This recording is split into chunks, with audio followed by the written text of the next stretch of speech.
Hello दोस्तों, study round के daily Hindi practice set में आप सभी का फिर से स्वागत है।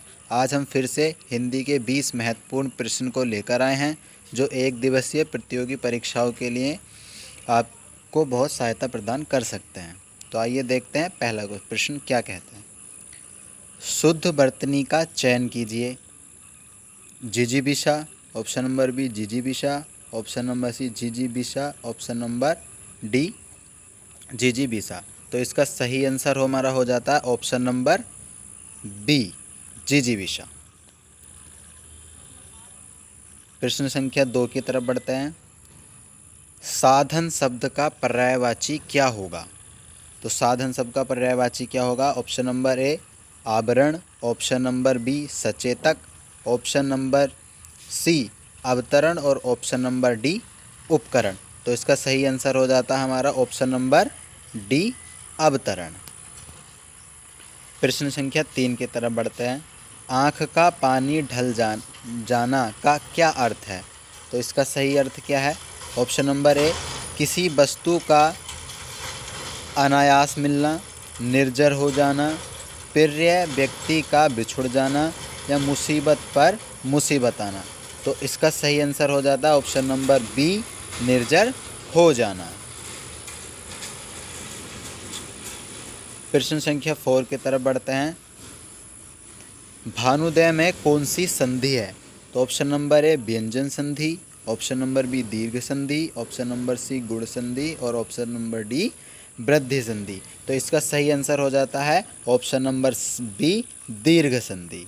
तो भानुदय में हमारी है दीर्घ संधि। प्रश्न संख्या 5 की तरफ बढ़ते हैं।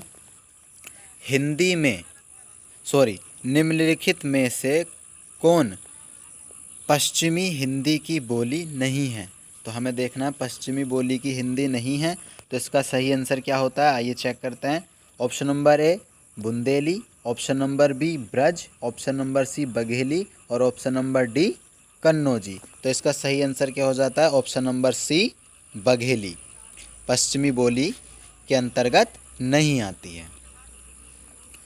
प्रश्न संख्या 6 की तरफ बढ़ते हैं। भारतीय संविधान के किन अनुच्छेदों में राजभाषा संबंधी प्रावधानों का उल्लेख किया हुआ है? तो देखिए प्रश्न में ए है 343 से 551 तक, ऑप्शन नंबर बी 434 से 315 तक, ऑप्शन नंबर सी 443 से 135 तक और ऑप्शन नंबर डी क्या है 334 से 153 तक। तो इसका सही आंसर हो जाता है ऑप्शन नंबर ए 343 से 351 तक। प्रश्न संख्या 7 की तरफ बढ़ते हैं।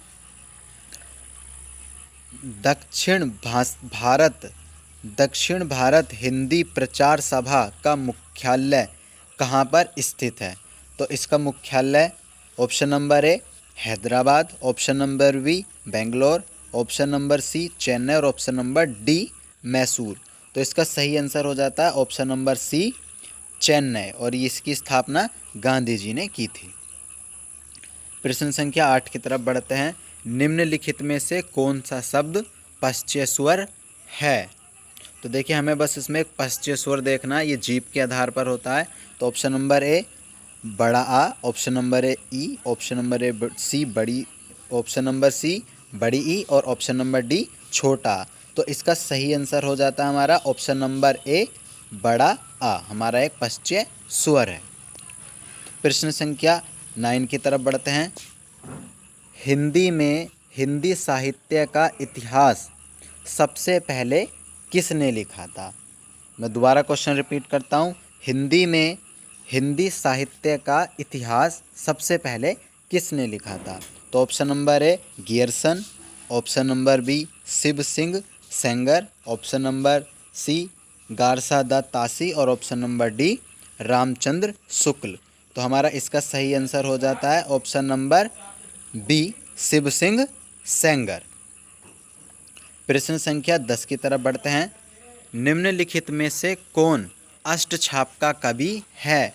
तो हमें इसमें से एक अष्टछाप का कवि देखना है। तो option number A Mirabai, option number B Raskhan, option number C Surdas और ऑप्शन नंबर डी विद्यापति।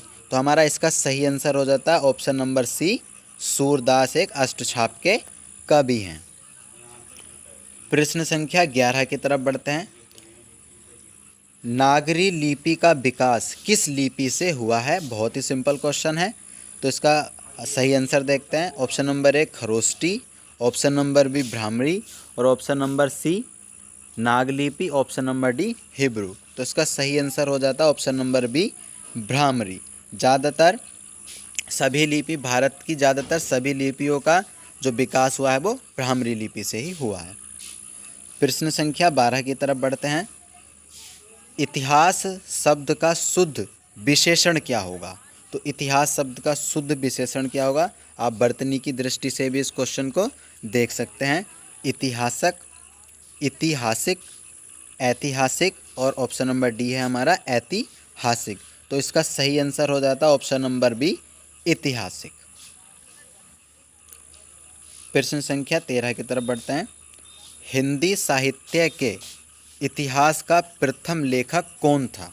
तो हिंदी साहित्य के इतिहास के प्रथम लेखक कौन थे? तो option number A George Grierson, option number B Acharya Ramchandra Shukla, option number C Shivchandra Sengar और ऑप्शन नंबर डी गारसा दा तासी। तो इसका सही आंसर हो जाता है ऑप्शन नंबर डी गारसा दा तासी हिंदी साहित्य के इतिहास के प्रथम लेखक रहे हैं। प्रश्न संख्या 14 की तरफ बढ़ते हैं। बच्चे बस से पाठशाला जाते हैं, इस वाक्य में कौन सा कारण है? बहुत ही सिंपल क्वेश्चन है ये। तो ऑप्शन नंबर ए आपदान, ऑप्शन नंबर बी संप्रदान, ऑप्शन नंबर सी कर्म और ऑप्शन नंबर डी कारण। तो इसका सही आंसर हो जाता है ऑप्शन नंबर डी कारण है।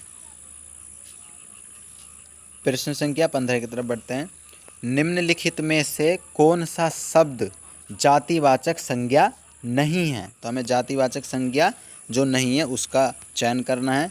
तो ऑप्शन नंबर ए सुंदर, ऑप्शन नंबर बी जवान, ऑप्शन नंबर सी बालक और ऑप्शन नंबर डी मनुष्य। तो हमारा देखिए इसका सही आंसर हो जाता है ऑप्शन नंबर ए सुंदर, क्योंकि सुंदर एक विशेषण है। तो ऑप्शन नंबर सी सही हो जाता है हमारा, ऑप्शन नंबर ए हमारा सही हो जाता है सुंदर। मुझे किस प्रकार का सर्वनाम है? तो हमें मुझे में सर्वनाम देखना है।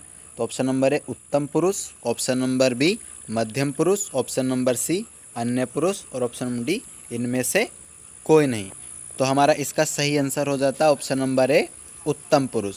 मध्य पुरुष में हम अक्सर सामने वाले की बात करते हैं और अन्य में हम किसी तीसरे की बात करते हैं। प्रश्न संख्या 17 की तरफ बढ़ते हैं। विशेषण जिस संज्ञा की विशेषता बताता है उसे क्या कहते हैं? तो बहुत ही सिंपल क्वेश्चन है, तो इसका सही आंसर क्या हो जाता है ऑप्शन नंबर सी, उसे विशेष्य कहते हैं। प्रश्न संख्या 18 की तरफ बढ़ते हैं। निम्नलिखित में से पूर्वकालिक क्रिया कौन सी है? तो हमें पूर्वकालिक क्रिया का पहचान करना है। पूर्वकालिक क्रिया वो होती हैं जिसमें एक मुख्य कार्य करने से पहले ही कोई और कार्य हो जाता है। जैसे कि ऑप्शन नंबर ए में लिखा है सीता घर में बैठी थी, वह कल आया था। Option number C Ram Mohan को मारकर भाग गया और डी ऑप्शन नंबर डी है खून खोलना। तो देखिए ऑप्शन नंबर सी में हमें दिख रहा है इसमें दो काम हो रहे हैं, राम मोहन को मारकर भाग गया। तो ऑप्शन नंबर सी ऐसे हमारा सही हो जाता है, क्योंकि ऑप्शन नंबर सी में हमारी पूर्वकालिक क्रिया प्रतीत होती है। प्रश्न संख्या 9 की तरफ बढ़ते हैं। कौन सा पत्र औपचारिक पत्र के अंतर्गत नहीं आता? तो देखिए औपचारिक पत्र के अंतर्गत कौन सा पत्र नहीं आता? ऑप्शन नंबर ए व्यक्तित्व पत्र, ऑप्शन नंबर बी अनुस्मारक पत्र, ऑप्शन नंबर सी अधिसूचना पत्र और ऑप्शन नंबर डी परिपत्र। तो देखिए ऑप्शन नंबर ए को छोड़कर बाकी सभी औपचारिक पत्र के अंतर्गत और सरकारी पत्र के अंतर्गत आते हैं। तो इसमें से हमारा ऑप्शन नंबर ए हो जाता है जो औपचारिक पत्र के अंतर्गत नहीं आता है। प्रश्न संख्या 20 की तरफ बढ़ते हैं। जो रहीम गति दीप की कुल कपूत गति सोए, प्रस्तुत पंक्तियों में कौन सा अलंकार है? तो ऑप्शन नंबर ए लाटानुप्रास, ऑप्शन नंबर बी यमक, ऑप्शन नंबर सी सलेश और ऑप्शन नंबर डी वक्रोक्ति। तो देखिए हमारा इसमें सही आंसर हो जाता ऑप्शन नंबर सी श्लेष अलंकार। तो आई होप कि आपको हमारा ये वीडियो बहुत पसंद आया होगा। यदि आपको हमारा वीडियो पसंद आया है तो हमारे वीडियो को लाइक करें, शेयर करें और हमारे चैनल को सब्सक्राइब करें। Thanks for watching.